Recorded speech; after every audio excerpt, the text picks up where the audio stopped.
إن الحمد لله نحمده ونستعينه ونستغفره ونعوذ بالله من شرور أنفسنا ومن سيئات أعمالنا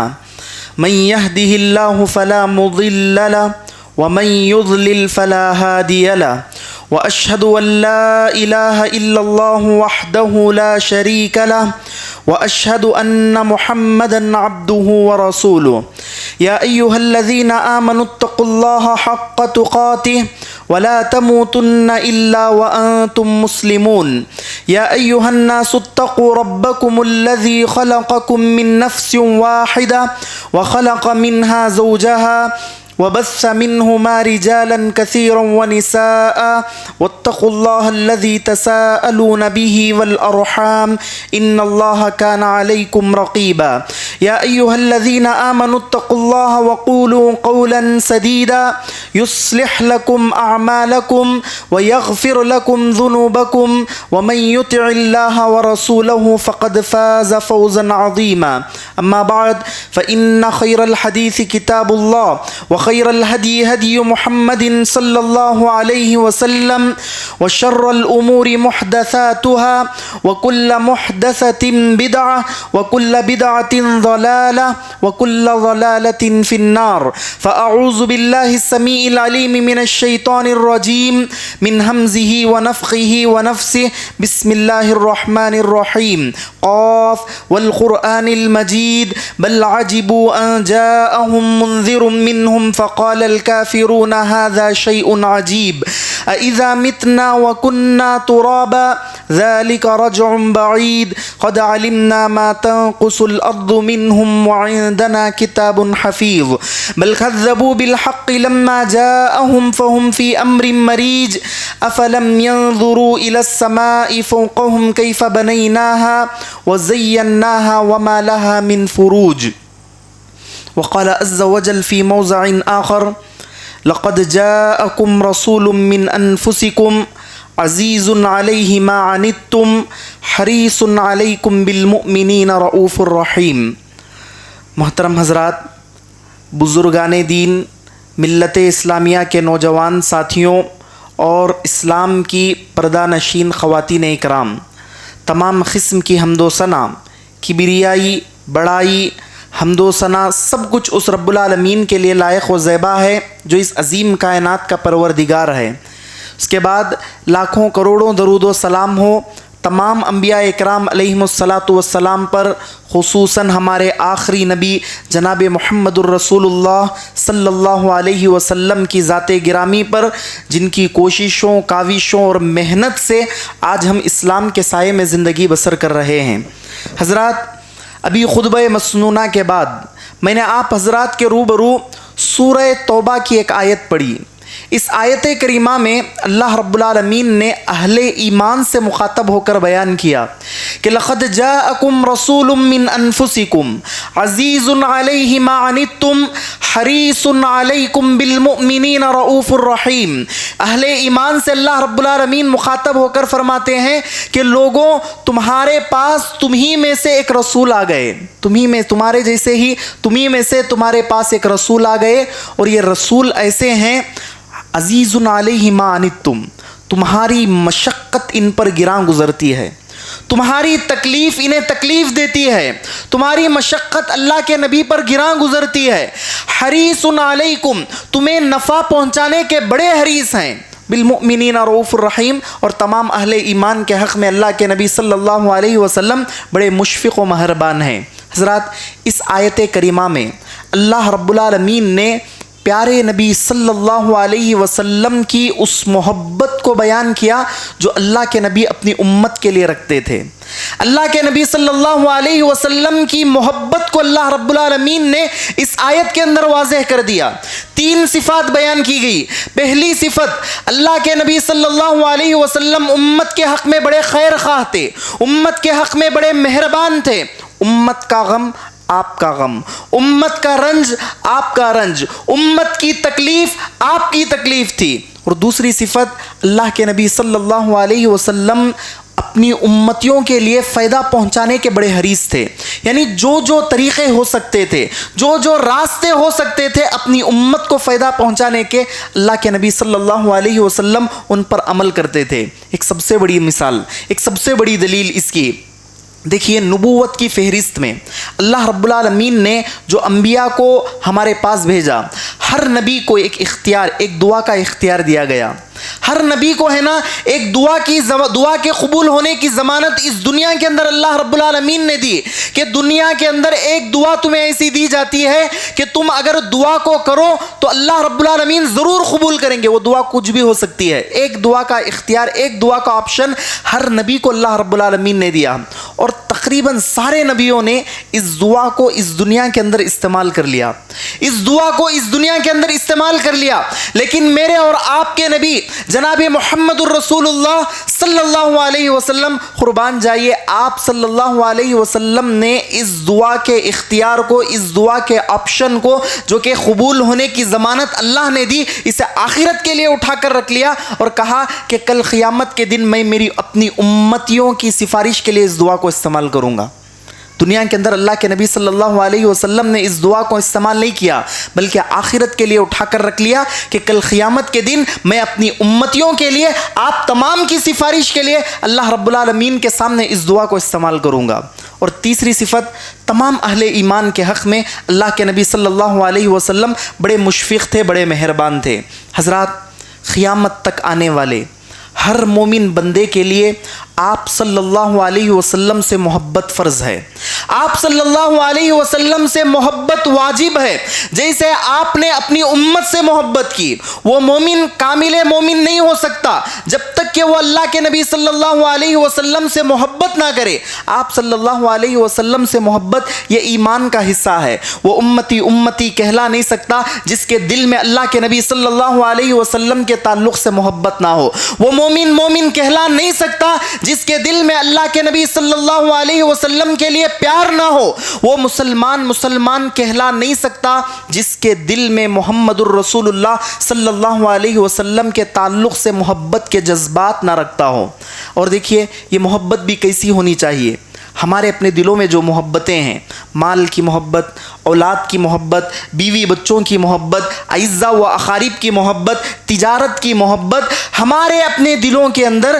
جن جن چیزوں کی محبت موجود ہے, ان تمام محبتوں پر محمد عربی صلی اللہ علیہ وسلم کی محبت جب تک غالب نہیں آ جاتی, ہم لوگ ہیں نا مکمل ایمان میں داخل نہیں ہو سکتے. پیارے نبی صلی اللہ علیہ وسلم نے بیان کیا کہ لا یؤمن احدکم حتی اکون احب الی من والدیہ وولدیہ والناس اجمعین, کہ تم میں سے کوئی شخص اس وقت تک کامل ایمان کے درجے پر نہیں پہنچ سکتا, اس وقت تک مکمل مومن نہیں کہلا سکتا جب تک کہ میں اس کے نزدیک اس کی اولاد سے بڑھ کر, اس کے والدین سے بڑھ کر اور تمام اس کی محبوب چیزوں سے بڑھ کر محبوب نہ ہو جاؤں. تو پیارے نبی صلی اللہ علیہ وسلم سے محبت کیا ہے؟ یہ فرض ہے, یہ واجب ہے, یہ ایمان کا حصہ ہے. ہم تبھی چل کر پکے سچے مومن کہلا سکتے ہیں جب ہم اللہ کے نبی صلی اللہ علیہ وسلم سے سچی محبت کریں. حضرات,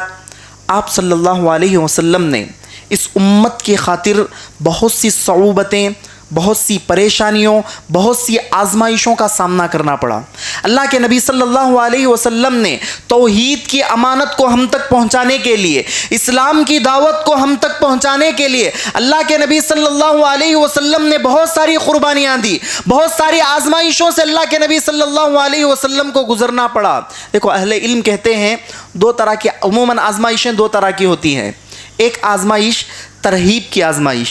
دوسری آزمائش ترغیب کی آزمائش. یعنی آزمائشیں دو طرح کی ہوتی ہیں, ایک ہے ترہیب کی آزمائش اور ایک ہے ترغیب کی آزمائش. ترہیب کی آزمائش سے مراد کیا ہے؟ ڈر, خوف, دشمنیاں, دھمکیاں, قتل و غارت, قتل و قتل کرنے کی ہے نا دھمکیاں, فقر و فاقہ, غربت, یہ ہے نا ترہیب کی آزمائشیں ہیں. اور اگر ہم اللہ کے نبی صلی اللہ علیہ وسلم کی زندگی کا مطالعہ کریں, سرزمین مکہ میں, مکے کی سرزمین پر 40 سال تک اللہ کے نبی صلی اللہ علیہ وسلم اپنی فطرت سلیمہ پر قائم رہے, سلیم الفطرت رہے. یعنی نبوت سے پہلے بھی پیارے نبی صلی اللہ علیہ وسلم, نبی بنائے جانے سے پہلے بھی کبھی شراب کو ہاتھ نہیں لگایا، کبھی زنا کے قریب نہیں گئے، کبھی جھوٹ اللہ کے نبی صلی اللہ علیہ وسلم نے نہیں بولا، کبھی مکے کی 40 سالہ زندگی میں اللہ کے نبی صلی اللہ علیہ وسلم نے کبھی کسی بت کے سامنے سجدہ ریز نہیں ہوئے، فطرت سلیمہ پر 40 سال تک قائم رہے۔ اور یہ وہ دور تھا کہ اللہ کے نبی صلی اللہ علیہ وسلم ہے نا مکے کے اندر، مکے کی سرزمین میں مشہور تھے کن لقبوں سے، کن القابات سے۔ مکے کے لوگ اللہ کے نبی صلی اللہ علیہ وسلم کو صادق کہتے تھے، مکے کے لوگ اللہ کے نبی صلی اللہ علیہ وسلم کو امین کہتے تھے۔ کیا مطلب صادق اور امین کا؟ کہ سچے۔ مکے کی سرزمین پر سچوں میں اللہ کے نبی صلی اللہ علیہ وسلم کا شمار ہوتا تھا۔ اللہ کے نبی صلی اللہ علیہ وسلم کے پاس لوگ اپنی امانتیں لا کر رکھتے تھے۔ امین اللہ کے نبی صلی اللہ علیہ وسلم کا لقب تھا۔ لیکن جیسے ہی پیارے نبی صلی اللہ علیہ وسلم نے توحید کی دعوت کو عام کیا، لوگوں کو، سارے لوگوں کو جمع کر کے یہ کہنے لگے کہ قولوا لا الہ الا اللہ تفلحون، کہ لوگوں لا الہ الا اللہ کہہ دو کامیاب ہو جاؤ گے، ایک اللہ کی طرف آ جاؤ، معبودان باطلہ کو چھوڑ کر ایک اللہ کی طرف آ جاؤ، کامیاب ہو جاؤ گے۔ سارے لوگ ابھی تک جو 40 سال تک اللہ کے نبی صلی اللہ علیہ وسلم کو صادق کہنے والے، اللہ کے نبی صلی اللہ علیہ وسلم کو امین کہنے والے، جیسے ہی اللہ کے نبی صلی اللہ علیہ وسلم نے ایک اللہ کی طرف لوگوں کو بلانا شروع کیا، توحید کی طرف لوگوں کو بلانا شروع کیا، سارے رشتہ دار آپ کے خلاف ہو گئے، سارے مکہ کے لوگ آپ کے خلاف ہو گئے، اور آپ صلی اللہ علیہ وسلم کو قتل کرنے کی دھمکیاں دینے لگے۔ آپ صلی اللہ علیہ وسلم کو جو لوگ سچا اور امانت دار کہتے تھے، آپ کو جادوگر کہنے لگے، آپ کو ساحر کہنے لگے، آپ کو دیوانہ کہنے لگے۔ اور اللہ کے نبی صلی اللہ علیہ وسلم نے یہ ساری قربانیاں اپنی اس امت کے لیے دی۔ دیکھیے ہمیں ان ساری چیزوں سے جو چیز غور کرنی ہے وہ یہ کہ اللہ کے نبی صلی اللہ علیہ وسلم 40 سال کی عمر میں نبی بنائے گئے۔ جب اللہ کے نبی صلی اللہ علیہ وسلم نبی بنائے اور توحید کی دعوت کو عام کیا تو اللہ کے نبی صلی اللہ علیہ وسلم تنے تنہا، مٹھی بھر ساتھی آپ کے ساتھ ہیں، لیکن باوجود اس کے اللہ کے نبی صلی اللہ علیہ وسلم مکے کی اس سرزمین کے اندر دشمنوں کے جھنڈ کے اندر 13 برس تک آپ اور آپ کے ساتھی رہتے ہیں، 13 سال تک مکے کی سرزمین پر رہتے ہیں، وہاں پر لوگوں کو اللہ کی طرف بلاتے ہیں۔ وہ لوگ جو آپ کو قتل کرنے کے در پہ ہوتے ہیں، وہ لوگ آپ کو جان سے مارنے کی دھمکیاں دیتے ہیں، ایسی آزمائش کے موقع پر بھی اللہ کے نبی صلی اللہ علیہ وسلم کی اپنی امت کی فکر دیکھیے، آپ کی ہے نا امت کے لیے تڑپ دیکھیے، باوجود اس کے 13 برس تک ہے نا مکے کی سرزمین پر رہتے ہیں اور طرح طرح کی صعوبتوں کو برداشت کرتے ہیں، پریشانیوں کو برداشت کرتے ہیں۔ اور ہم لوگ جانتے ہیں سیرت نبوی کا اگر ہم لوگ مطالعہ کریں گے،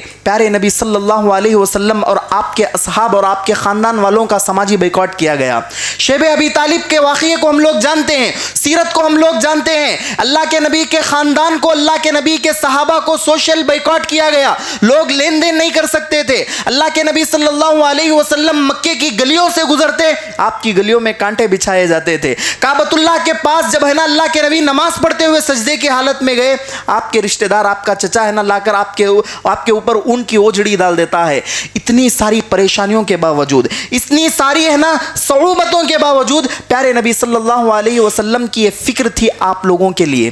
یہ امت کی فکر کی خاطر اللہ کے نبی نے ہر طرح کی قربانی دی، ہر طرح کی پریشانیوں کو برداشت کیا، ہر طرح کی آزمائشوں کا اللہ کے نبی صلی اللہ علیہ وسلم آزمائشوں کے سامنے ڈٹے رہے۔ اور حد تو یہ ہے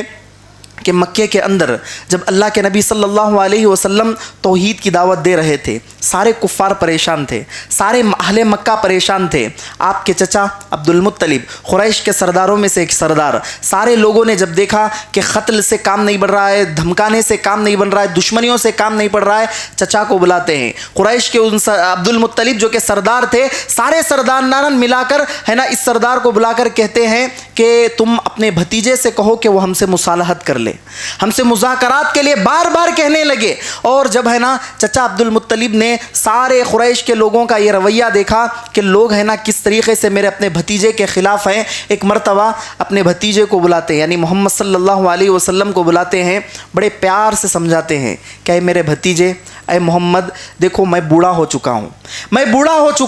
میں تمام قریش کے سرداروں سے اب اکیلا نہیں لڑ سکتا، میری تم سے یہ گزارش ہے کہ یہ جو دعوت تم نے شروع کی ہے، یہ جو ایک اللہ کی طرف تم لوگوں کو بلا رہے ہو، سارے لوگوں کی دشمنیاں تم مول لے رہے ہو، میری اپنی نصیحت ہے کہ اس دعوت سے باز آ جاؤ، اس دعوت سے پیچھے ہٹ جاؤ، قربان جائیے۔ پیارے نبی صلی اللہ علیہ وسلم نے جو جملے بیان کیے، سیرت نے اسے آج تک محفوظ رکھا ہے، جو جملے اللہ کے نبی صلی اللہ علیہ وسلم نے بیان کیے، یہ قیامت تک ہمارے کانوں میں زندہ رہنا ہے، یہ قیامت تک ہمیں یاد رکھنا ہے۔ اللہ کے نبی صلی اللہ علیہ وسلم نے بیان کیا کہ چچا اگر یہ لوگ ہیں نا میرے دونوں ہاتھوں کے اندر سورج بھی لا کر رکھ دے، چاند بھی لا کر رکھ دے اور کہیں کہ اس دعوت سے پیچھے ہٹ جائے، اللہ کی قسم میں اس دعوت سے پیچھے ہٹنے والا نہیں ہوں، یہاں تک کہ یہ دین سارے دینوں پر غالب آ جائے، ساری دنیا تک یہ اسلام پہنچ جائے، یا پھر اس راستے میں کام کرتے ہوئے میں شہید ہو جاؤں۔ اللہ کے نبی صلی اللہ علیہ وسلم کے جملے تھے، یعنی امت کی فکر کیسی تھی،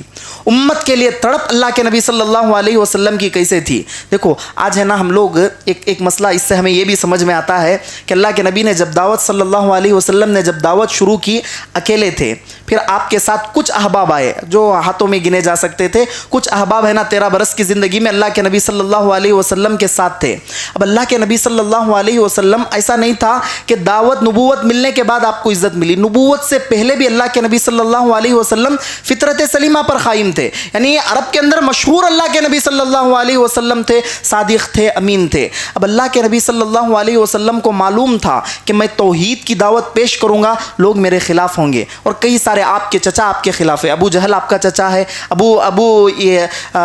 لہب آپ کا چچا ہے، تو ہے نا اللہ کے نبی صلی اللہ علیہ وسلم یہ سوچ کر اگر رہ جاتے کہ میرے رشتہ دار میرے خلاف جا رہے ہیں، میرے خاندان والے میرے خلاف جا رہے ہیں، میں اس دعوت سے ذرا پیچھے ہٹ جاتا ہوں، اگر پیچھے ہٹ جاتے تو یہ اسلام آج ہم تک پہنچتا نہیں پہنچتا۔ تو اس سے ہمیں ایک نصیحت یہ بھی ملتی ہے کہ ہم ہمارے اپنے خاندان میں ہیں، ہمارے اپنے محلے میں ہیں، کبھی بھی توحید کی دعوت دینے سے پیچھے مت ہٹیے،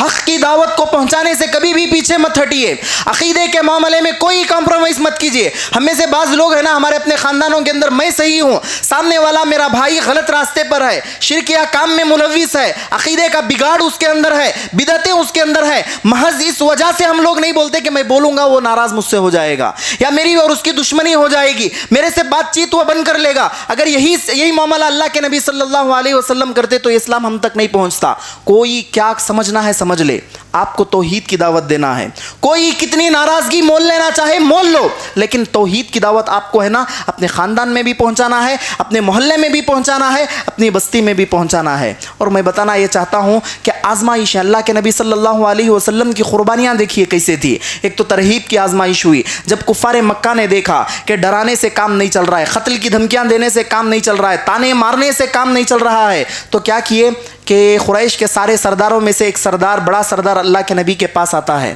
اللہ کے نبی صلی اللہ علیہ وسلم کے پاس آ کر آزمائش دیکھو جی کیسے ہوتی ہے، اللہ کے نبی کو آفرز دیتا ہے، ترغیب کی آزمائش جسے کہتے ہیں، یعنی چیزوں کی رغبت دلانا۔ عام طور پر ہر انسان کے اندر 3 طرح کی محبتیں عمومی طور پر دل کے اندر رہتی ہیں، مال کی محبت، عورت کی محبت،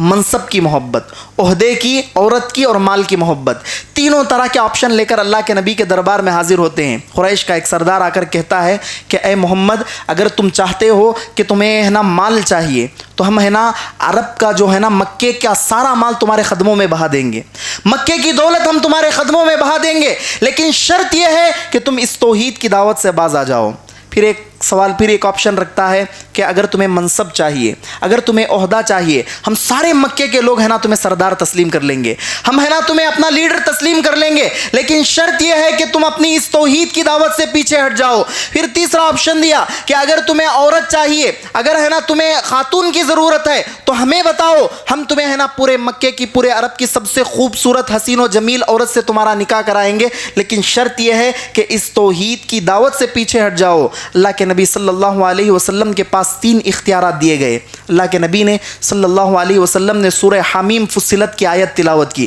جس کے اندر اللہ رب العالمین نے بیان کیا کہ اے پیغمبر ان سے کہہ دیجئے اگر یہ لوگ دعوت سے اعراض کرتے ہیں تو ان کا انجام بھی قوم عاد، قوم سمود کی طرح ہوگا۔ جیسے ہی اللہ کے نبی صلی اللہ علیہ وسلم یہ آیت تلاوت کرنے لگے ہے نا، وہ سردار ہے نا کہنے لگا کہ بس خاموش ہو جاؤ، اور چلا گیا۔ تو اس سے بتانا مقصد یہ ہے کہ اللہ کے نبی صلی اللہ علیہ وسلم نے اس امت کی خاطر، آپ تمام لوگوں کو راہ راست پر لانے کی خاطر، آپ تمام لوگوں کو ظلمات سے نکال کر نور کی طرف لانے کی خاطر، آپ تمام لوگوں کو شرک کے دلدل سے نکال کر، جہنم سے نکال کر جنت میں لانے کی خاطر اللہ کے نبی صلی اللہ علیہ وسلم نے اتنی ساری قربانیاں پیش کی، اتنی ساری صعوبتیں برداشت کی، اتنی ساری آزمائشیں اللہ کے نبی صلی اللہ علیہ وسلم آزمائشوں کے سامنے ڈٹے رہے۔ اور دیکھو ایک چیز بھی ہمیشہ یاد رکھو، اللہ کے نبی صلی اللہ علیہ وسلم کو آپ لوگوں سے بڑی محبت تھی، آپ سے بڑی محبت تھی۔ حدیثوں کے اندر آتا ہے کہ بارہا اللہ کے نبی صلی اللہ علیہ وسلم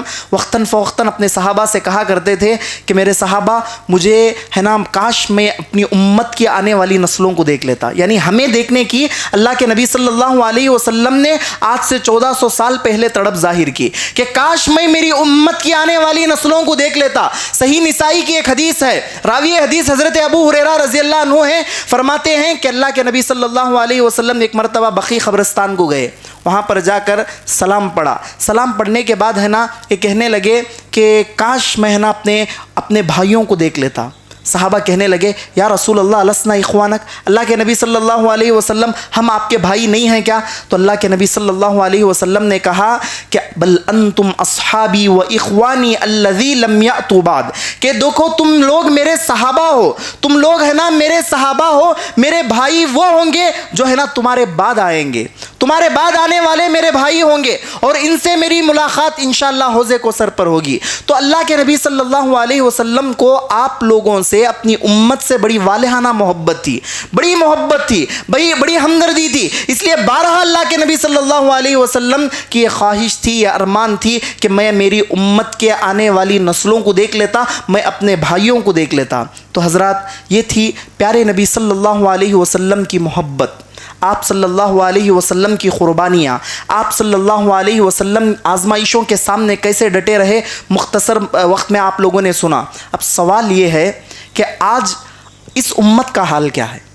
وہ نبی جس نے اپنی اس امت کے لیے اتنی قربانیاں پیش کی، آج اس امت مسلمہ کا حال کیا ہے؟ ہمارے سب کے لیے یہ سوال ہے، کیا ہم لوگ واقعی میں اللہ کے نبی صلی اللہ علیہ وسلم سے محبت کرتے ہیں؟ کیا واقعی میں ہمیں اس دین سے محبت ہے جس دین کو پہنچانے کی خاطر اللہ کے نبی نے ہر طرح کی صعوبت برداشت کی؟ کیا واقعی اس شریعت سے ہمیں پیار ہے، اس شریعت کے احکامات میں ہمیں دلچسپی ہے؟ سوال ہے، اور اس کا صحیح جواب اگر میں دوں تو نہیں ہے۔ یہی حقیقت ہے، یہی فیکٹ ہے کہ اللہ کے نبی صلی اللہ علیہ وسلم سے محبت کے ہم صرف زبانی دعوے دار ہیں، صرف ہے نا ایک دن کے لیے محبت کو خاص کرتے ہیں، میلاد کے دن صرف ایک دن ہے نا جلسے جلوس نکال کر اللہ کے نبی صلی اللہ علیہ وسلم کی محبت کو خاص کرتے ہیں۔ زبانی دعووں سے ہماری آج محبت ہے، زبان سے ہم لوگ کہتے ہیں کہ ہم لوگ مسلمان ہیں، ہم لوگ مومن ہیں، ہم لوگ ہے نا اللہ کے نبی کو نبی مانتے ہیں، زبانی طور پر ہم لوگ دعوے کرتے ہیں، لیکن واقعی عملاً ہمارے اندر ہے نا نبی کریم صلی اللہ علیہ وسلم سے بھی محبت نہیں، دین سے بھی محبت نہیں ہے، شریعت سے بھی محبت نہیں ہے۔ اگر واقعی ہمیں اللہ کے نبی صلی اللہ علیہ وسلم سے محبت ہوتی، اگر ہمیں اللہ کے نبی صلی اللہ علیہ وسلم کے دین سے محبت ہوتی، تو آج ہے نا ہم لوگ ہے نا اللہ کے احکامات کو مانتے، سنت رسول پر عمل کرتے، چھوٹی چھوٹی سنت پر آج ہم عمل کرنے والے ہوتے، ایک ایک چھوٹی حدیث کو ہے نا ہم لوگ آج زندہ کرنے والے ہوتے۔ آج دیکھو سنتوں کا مذاق ہم لوگوں نے بنا کر رکھ لیا ہے، سنتوں کا کھلواڑ آج ہم سے ہو رہا ہے۔ دیکھو کیا سمجھ کر چھوڑتے ہیں سنتوں کو، سنت ہی ہے نا، چھوڑو جانے دو، سنت ہی ہے نا، سنت ہی ہے نا۔ ایک سنت صحابہ کے تعلق سے آتا ہے کہ حضرت ابن عمر، عبداللہ ابن عمر بن خطاب رضی اللہ عنہ کے فرزند کیا کرتے ہیں، اللہ کے نبی صلی اللہ علیہ وسلم نے، دیکھو سنتوں پر عمل کرنے کا جذبہ کیسا تھا، چھوٹی سی چھوٹی سنت ہمارے لیے امپورٹنٹ ہے۔ مدینے سے مکے کی طرف ہے نا عمرے کے لیے نکلتے ہیں، جب اللہ کے نبی صلی اللہ علیہ وسلم عمرے کے لیے نکلے تھے تو راستے میں کسی ایک جگہ بیٹھ کر اللہ کے نبی صلی اللہ علیہ وسلم نے پیشاب کیا تھا، تو حضرت ابن عمر رضی اللہ عنہ جب ہے نا مدینے سے ہجرت کر کے مکے کو سفر عمرہ کے لیے روانہ ہوتے ہیں، ٹھیک اسی جگہ پر بیٹھ کر پیشاب کرنے کی کوشش کرتے ہیں۔ لوگ سوال کرتے ہیں پیشاب اگر نہ بھی آئے تب بھی حضرت ابن عمر رضی اللہ عنہ اس جگہ پر بیٹھ کر اٹھ کر جاتے ہیں، یہ کہتے ہوئے کہ میرے نبی نے یہاں پر بیٹھ کر پیشاب کیا تھا، میں بھی یہاں پر بیٹھ کر پیشاب کروں گا۔ سنتوں کو عمل کرنے کا جذبہ اسے تھا۔ آج ہے نا ایک ایک چھوٹی چھوٹی سنت ہمارے لیے امپورٹنٹ ہے، ایک چھوٹی چھوٹی حدیث ہمارے لیے امپورٹنٹ ہے، اللہ کے نبی صلی اللہ علیہ وسلم کا بتایا ہوا ایک ایک عمل ہمارے لیے امپورٹنٹ ہے۔ اور آج بتاؤ، آج ہم اس پر عمل کر رہے ہیں؟ واقعی معنوں میں اگر ہم لوگ کہیں، سچی بات اگر کہی جائے، ہم لوگ آج اس پر عمل نہیں کر رہے ہیں۔ واقعی اگر ہمیں نبی کریم صلی اللہ علیہ وسلم سے محبت ہوتی، ہمارا ظاہری وضو خطا اللہ کے نبی صلی اللہ علیہ وسلم کی طرح ہوتا، ہمارا لائف سٹائل اللہ کے نبی صلی اللہ علیہ وسلم کی طرح ہوتا، ہمارا اوڑھنا بچھونا، ہمارا سونا جاگنا، ہمارے شب و روز کے معاملات اللہ کے نبی صلی اللہ علیہ وسلم کے بتائے ہوئے طریقے کے مطابق ہوتے، زندگی کی ہر ادا اللہ کے نبی کے بتائے ہوئے طریقے کے مطابق ہوتی۔ مگر افسوس، صد افسوس، آج ان تمام چیزوں کا فقدان ہمارے اندر پایا جاتا ہے، ان تمام چیزوں کی کمی ہمارے اندر پائی جاتی ہے۔ اور آج دیکھیے ہماری اس امت کا جائزہ لیجیے، بدعتوں کا دور دورہ ہے، شرکیہ کام بڑے زور و شور سے انجام دیے جاتے ہیں، عقائد کا بگاڑ ہے نا بڑے عروج پر ہے۔ آج یہ ساری چیزیں ہیں، دیکھ لو ہمارے اپنے محلے کے اندر، ہمارے اپنے گاؤں کے اندر، ہمارے اپنی بستیوں کے اندر، ہمارے اپنے خاندانوں کے اندر پیدائش سے لے کر وفات تک بدعتیں ہیں، بدعتوں کا ایک نہ رکنے والا سلسلہ۔ بچہ پیدا ہوا بدعت سے شروع، ختم ہوا بدعت پر شروع۔ اور عقیدے کا بگاڑ، کیسے کیسے عقیدے کے بگاڑ ہمارے اندر آج ہیں۔ کالی بلی رستہ کاٹ گئی تو ہم لوگ، ہمارا عقیدہ بگڑ جاتا ہے کہ دن اب اچھا نہیں جائے گا۔ کسی کی صورت دیکھ کر اڑ گئے، کچھ معاملہ ہو گیا، یہ کہتے ہیں کہ اس کی صورت دیکھ کر میں اٹھا، اس لیے عقیدے کا بگاڑ عروج پر ہے۔ اور شرکیہ امور کی تو بات ہی مت کیجیے، اس کا تو ہے نا بڑے زور و شور سے انجام دیا جاتا ہے۔ آج لوگ ہے نا اللہ اور اس کے رسول کو چھوڑ کر غیروں کے دربار میں حاضری دیتے ہیں، غیروں سے مدد مانگتے ہیں، غیروں سے اپنی مرادیں وابستہ کرتے ہیں، غیروں کے لیے نظر و نیاز کرتے ہیں، غیروں کے آگے سجدہ ریز ہوتے ہیں۔ شرکیہ کام، آج سارے کام ہے نا آج ہم سے ہو رہے ہیں۔ اور اب پھر ہم لوگ یہ دعویٰ کر رہے ہیں کہ ہمیں اللہ کے نبی صلی اللہ علیہ وسلم سے محبت ہے۔ یہ کون سی محبت؟ یہ صرف زبانی محبت ہے، یہ صرف زبانی محبت ہے۔ اور یہ تمام چیزوں کا جو بگاڑ آج ہمارے اندر ہے، اس کی سب سے بڑی وجہ کیا ہے معلوم؟ آج جو دین سے بے رغبتی ہمارے اندر ہے، دین سے جو دینی معاملات میں جو انٹرسٹ ہمیں نہیں ہے، یعنی دینی گفتگو پر ہمیں جو ہے نا انٹرسٹ نہیں ہے، اس کی ایک سب سے بنیادی وجہ کیا ہے معلوم؟ واعظ و نصیحت سے دل چرانا، واعظ و نصیحت سے پیچھے ہٹنا۔ دیکھو اللہ رب العالمین نے بیان کیا وَذَكِّرْ فَإِنَّ الذِّكْرَى تَنفَعُ الْمُؤْمِنِينَ، کہ لوگوں کو نصیحتیں کرو، لوگوں کو ہے نا واعظ کرو، تاکہ ہے نا یہ مومنوں کو فائدہ پہنچائے گا۔ لیکن آج ہے نا ہم لوگ، ہم امت مسلمہ، خاص طور سے مسلمان ہے نا، نصیحتوں کو سننے سے، بیانات کو سننے سے، قرآن اور حدیث کی باتوں کو سننے سے آج ہم لوگ ہے نا بڑے پیچھے ہیں۔ اور اس کی سب سے بڑی مثال پریکٹیکل میں دوں گا، یہ آج جمعہ کی دن ہے۔ دیکھو آج جمعہ کا دن ہے، سب سے پہلے جمعہ کی فضیلت ہم سب پر واضح ہے۔ کیا ہے جمعہ کی فضیلت؟ 2-3 حدیثیں اور 2-3 قرآن کی آیتوں میں آپ کو فضیلت واضح کروں گا۔ یہ جو جمعہ کا دن ہے، آج کا دن، جمعہ کا دن، یوم الجمعہ، جمعہ کا دن تمام دنوں میں سب سے افضل دن ہے، سب سے افضل دن ہے۔ پیارے نبی صلی اللہ علیہ وسلم نے بیان کیا خیر یوم طلعت علیہ الشمس یوم الجمعہ، کہ ہے نا سورج جس دن طلوع ہوتا ہے اس میں سب سے بہترین دن جمعہ کا دن ہے۔ فیہ خلق آدم، اس کے اندر آدم علیہ السلام کی تخلیق ہوئی۔ فیہ ادخل الجنہ، اسی جمعہ کے دن حضرت آدم علیہ السلام جنت میں داخل کیے گئے۔ وفیہ اخرج منہا، اسی جمعہ کے دن حضرت آدم علیہ السلام جنت سے نکالے گئے۔ ولا تقوم الساعۃ الا فی یوم الجمعہ، اور قیامت بھی جمعہ کے دن ہی قائم ہوگی۔ یہ جمعہ کی فضیلت ہے۔ اور جمعہ یہ وہ دن ہے جو اللہ رب العالمین کے نزدیک سب سے عظمت والا دن ہے۔ ان یوم الجمعۃ سید ایامہا، کہا کہ جمعہ کا دن سارے دنوں کا سردار ہے، اور کہا کہ وہ اعظمھا عند اللہ، اور اللہ کے نزدیک ہے نا بڑی عظمت والا دن ہے۔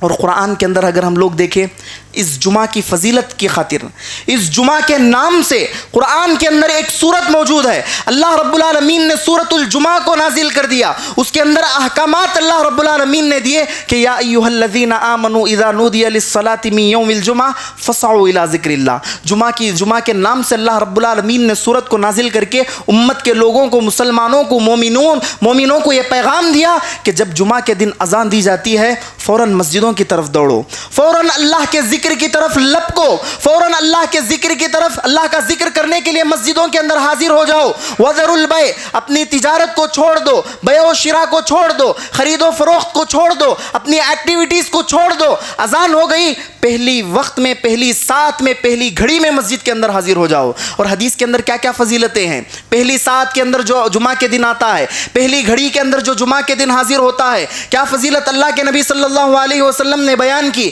کہ ایک اونٹ قربان کرنے کا ثواب اللہ رب العالمین اسے دیتے ہیں۔ اور جو دوسری ساعت میں آتا ہے، گائے قربان کرنے کی فضیلت اللہ رب العالمین اسے دیتے ہیں۔ اور جب ہے نا امام صاحب منبر کی طرف نکلتے ہیں، فرشتے اللہ اکبر، یہ نورانی مخلوق جمعہ کا خطبہ سننے کی خاطر ہے نا اپنے دفتروں کو بند کر کے مسجد کے اندر بیٹھ جاتی ہے۔ کسے سننے کے لیے؟ واعظ و نصیحت کو سننے کے لیے۔ اور یہ واعظ و نصیحت، یہ جمعہ کے خطبے، یہی وہ خطبے ہیں جو ہمیں ہے نا قرآن سے جوڑتے ہیں، حدیث سے جوڑتے ہیں۔ یہ جمعہ کا دن یہ بڑی فضیلت والا دن ہے، لیکن آج اس کی فضیلت میں ہم لوگ ہے نا بہت پیچھے ہیں۔ آج ہمارا اپنا حال یہ ہے، میں دیکھو دور کی طرف نہیں جاتا، میں صرف اپنے لوگوں کی بات کرتا ہوں۔ جمعہ کا خطبہ ہے، جمعہ کا ایک دن ہے، چھٹی کا دن ہوتا ہے، اور اب ہمیں معلوم ہے کہ جمعہ کی یہ فضیلتیں ہیں، جمعہ کی یہ ہے نا فضیلتیں ہیں، اللہ رب العالمین یہ اجر و ثواب ہمیں عطا کرتے ہیں۔ اور پیارے نبی صلی اللہ علیہ وسلم نے امام صاحب کے منبر پر بیٹھنے سے پہلے ہمیں مسجدوں کے اندر حاضر رہنے کا حکم دیا، لیکن آج ہماری حالت کیسے ہے؟ جب جمعہ کی اذان دی جاتی ہے، کتنے ایسے لوگ رہتے ہیں جو ہاتھوں میں گنے جا سکتے ہیں، انگلیوں میں گنے جا سکتے ہیں۔ اب بتاؤ، ایک حدیث ہے، دیکھو ایک حدیث کے اندر اللہ کے نبی صلی اللہ علیہ وسلم نے یہ بیان کیا کہ جو شخص ہے نا جمعہ کو چھوڑ دیتا ہے، جمعہ کو ہے نا لگاتار پے در پے چھوڑتے دا ہے، اللہ رب العالمین اس کے دلوں پر مہر لگا دیتے ہیں، اس کے دلوں پر اللہ رب العالمین مہر لگا دیتے ہیں۔ اور اگر میں یہ کہوں، معاف کیجئے، معذرت کے ساتھ، یہاں پر اب جس کی جمعہ ہو رہی ہے وہ کچھ چند لوگ ہیں، جب جمعہ شروع ہوئی، اذان شروع ہوئی، جتنے لوگ حاضر تھے انہی کی جمعہ ہے۔ اب کئی سارے لوگ دیکھو، ایک اللہ آخر تک مسجد میں لوگ جمع ہوئے ہیں، ہمارے اپنے نوجوان ساتھی باہر کھڑے ہوئے ہیں، نماز کا انتظار کر رہے ہیں۔ اور نماز بھی ظہر کی نماز ہم لوگ اس وقت میں عام طور پر ظہر کی نماز ادا کرتے ہیں، 2 رکعت مائنس ہمیں کی گئی، 2 رکعت کم ہمیں کی گئی۔ یہ کس وجہ سے کی گئی؟ آپ تمام لوگ خطبہ بغور سنتے ہیں، اس لیے اللہ رب العالمین نے، پیارے نبی صلی اللہ علیہ وسلم نے 2 رکعت کم ہے نا ظہر کی نماز ہے، 2 رکعت کے اندر ہم لوگ ہے نا ظہر کی نماز فنش کر دیں گے۔ کس وجہ سے؟ خطبہ جمعہ کو سننے کی وجہ سے۔ تو میں یہ بتانا چاہتا ہوں کہ واعظ و نصیحت کو ہمیں سننا ہے، واعظ و نصیحت کو سننا ہے۔ دیکھو پورا وارم ہم سے گزرتا ہے، پورا مہینہ گزرتا ہے، کب نہ قرآن کے درس میں ہم لوگ بیٹھتے، نہ حدیثوں کا درس ہم لوگ سنتے۔ ہر چیز کرنے کے لیے ہمارے پاس وقت ہے، ہر چیز کرنے کے لیے ہمارے پاس وقت ہے،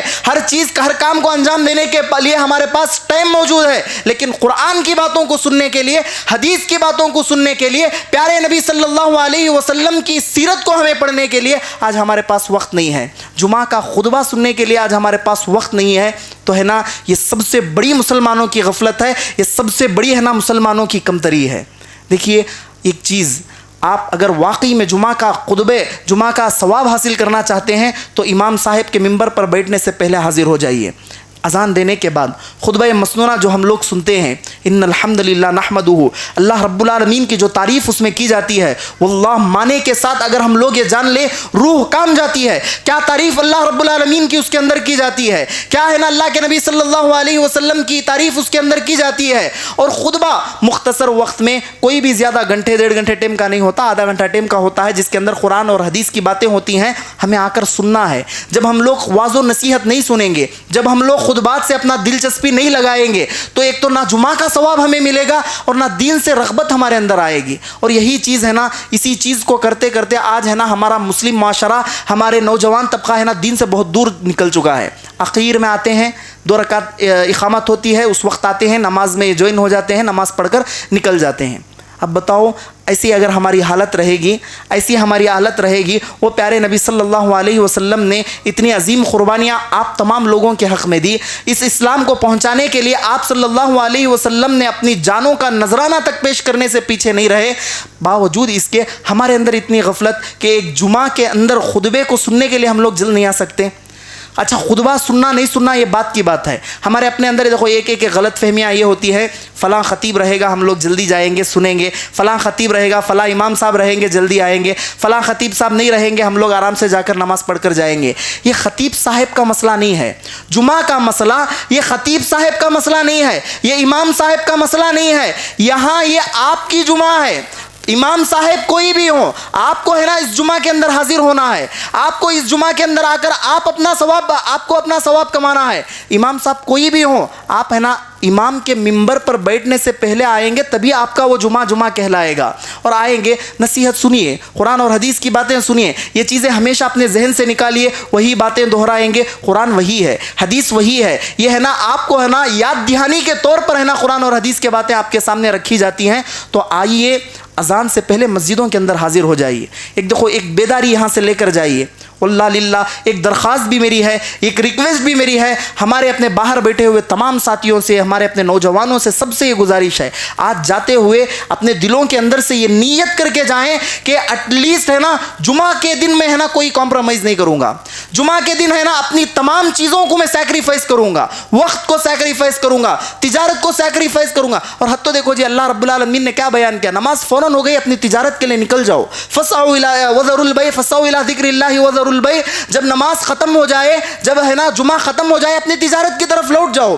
شریعت یہ نہیں کہتی کہ پورا دن جمعہ کا مسجد ہی کے اندر گزارنا ہے, لیکن اذان سے 1 گھنٹہ ٹائم اگر ہم واقعی دے دیتے ہیں, واقعی میں آپ خود ثواب کما لیں گے. اونٹ قربان کرنے کا ثواب آپ کو مل جائے گا, گائے قربان کرنے کا ثواب آپ کو مل جائے گا. اور سب سے اہم چیز یہ ہے کہ ہے نا جمعہ کے خطبے کے اندر جو نصیحتیں ہمیں ملتی ہیں, ان نصیحتوں سے ہے نا ہم اپنے اندر دین کی محبت کو پیدا کر سکتے ہیں, نبی صلی اللہ علیہ وسلم کی محبت کو اپنے اندر پیدا کر سکتے ہیں, دین سے رغبت اپنے اندر بڑھا سکتے ہیں. تو کوشش کریں انشاءاللہ یہاں سے نیت کر کے جائیں. اور میں اللہ رب العالمین سے دعا بھی کرتا ہوں کہ اس نصیحت کے بعد انشاءاللہ ہمارے اپنے تمام نوجوان ساتھی آج جو ہے نا تاخیر سے آئے, انشاءاللہ اگلے جمعہ سے ہے نا وہ ہے نا پہلی صفوں میں نظر آئیں گے. انشاءاللہ پہلی صفوں کے اندر وہ نظر آئیں گے, اپنے جمعہ کو مکمل ادا کرنے کی انشاءاللہ وہ کوشش کریں گے. اس میں آپ کا اپنا ثواب ہے, یا آپ کی اپنی جمعہ کی قبولیت ہے انشاءاللہ. خلاصہ کلام یہی ہے کہ دین سے جڑیے, دین سے جڑیے, دینی معاملات سے جڑیے, قرآن سے جڑیے, حدیث سے جڑیے, پیارے نبی صلی اللہ علیہ وسلم کی محبت اپنے دلوں کے اندر پیدا کیجیے, سیرت کا مطالعہ کیجیے, اور ایک سنت پر عمل کرنے کی کوشش کیجیے. واللہ سنتوں کو, حدیثوں کو لائٹلی مت لو, ہلکے میں مت لو. یہ سنت ہے بول کر مت چھوڑو, یہ ہے نا سنت ہے, چھوٹی سنت ہے, کرے تو بھی چلتا, نہیں کرے. حدیثوں کو لائٹلی واللہ اللہ کے لیے مت لو, ہے نا. ہر سنت پر ہمیں عمل کرنا ہے, ہر حدیث پر ہمیں عمل کرنا ہے. ہمارا اٹھنا بیٹھنا, ہماری ظاہری وضو خطا, ہماری لائف سٹائل سارا کا سارا پیارے نبی صلی اللہ علیہ وسلم کے بتائے ہوئے طریقے کے مطابق ہونا چاہیے. انشاءاللہ اللہ رب العالمین سے بھی میری یہی دعا ہے کہ رب العالمین ہم تمام امت کے لوگوں کو پیارے نبی صلی اللہ علیہ وسلم سے محبت کرنے والا بنا. اللہ رب العالمین پیارے نبی صلی اللہ علیہ وسلم نے یہ جو قربانیاں دے کر اس دین کو جو ہم تک پہنچایا ہے, اس توحید کو جو ہم تک پہنچایا ہے, اس دعوت کو ہمیں لوگوں تک عام کرنے کی توفیق عطا فرما, اور دینی معاملات پر اللہ رب العالمین ہمیں عمل کرنے کی توفیق عطا فرما. ایک سنت کو اللہ رب العالمین ہمیں زندہ کرنے کی توفیق عطا فرما. بدعتوں سے, شرک کی غلاظتوں سے اللہ رب العالمین ہمیں تو بچا, اور ہمارے اندر ہے نا سنتوں کو زندہ کرنے کا جذبہ اللہ رب العالمین تو پیدا کر دے. ہمیں سے جو بیمار ہیں ان کی بیماریوں کو دور کر دے, ہمیں سے جو پریشان حال ہے ان کی پریشانیوں کو دور کر دے. اقول قولی ھذا استغفر اللہ لی ولکم ولسائر المسلمین.